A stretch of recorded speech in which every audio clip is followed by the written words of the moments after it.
नमस्कार मंडळी, तुमचं सर्वांचं मधुच रंगोली या चॅनलवर स्वागत आहे. आज मी माझा सर्वात पहिला ब्लॉग टाकते आहे. मला नाही माहिती तो कसा होणार आहे. खूप हिम्मत करून मी आज हा ब्लॉग टाकते आहे. सर्वांना मकर संक्रांतीच्या खूप खूप शुभेच्छा. त्यानिमित्ताने मी आज छान देवघरामध्ये माझ्या फुलं वाहिली आहेत सर्व देवांना. छान सर्वप्रथम रांगोळी काढून घेतली आणि आता मी पूजा मांडणार आहे मकर संक्रांतीची. चला तर मग आता बघूया माझी पूजा आपण सर्वजण.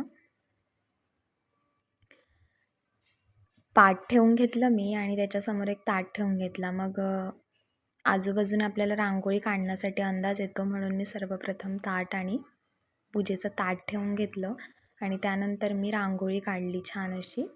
नंतर मी पाटाची पूजा करून घेतली. मग त्यावर मी सर्व वाण भरलेले बोळके सर्व एक छान रचून ठेवले. त्यामध्ये गाजर, ऊस, हरभरा, गव्हाच्या ओंब्या, नंतर बोर असं सर्व टाकून, तीळ असं सर्व टाकून आपले वाणाचे बोळके भरून ते छान रचले. नंतर मी 2 पानांवर एकीकडे गणपती आणि दुसरीकडे आपली लक्ष्मीची प्रतिमा या दोघांची पूजा करून घेतली.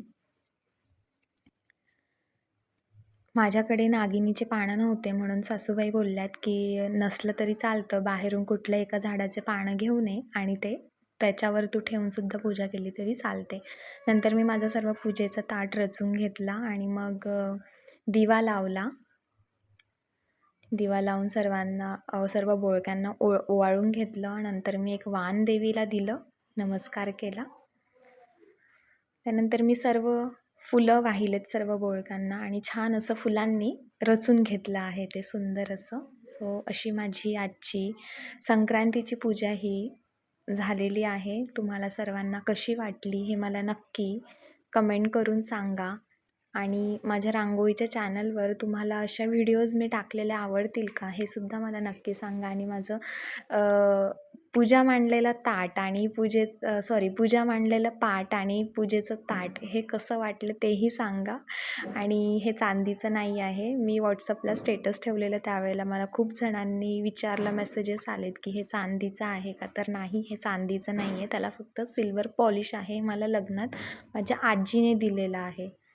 आणि त्यानंतर आई मला बोलले की तुझी पूजा झाली की सर्व बोळके झाकून ठेवशील. मग मी त्यानंतर सर्व बोळक्यांना झाकून ठेवलं आणि ही अशी सुंदर माझी पूजा.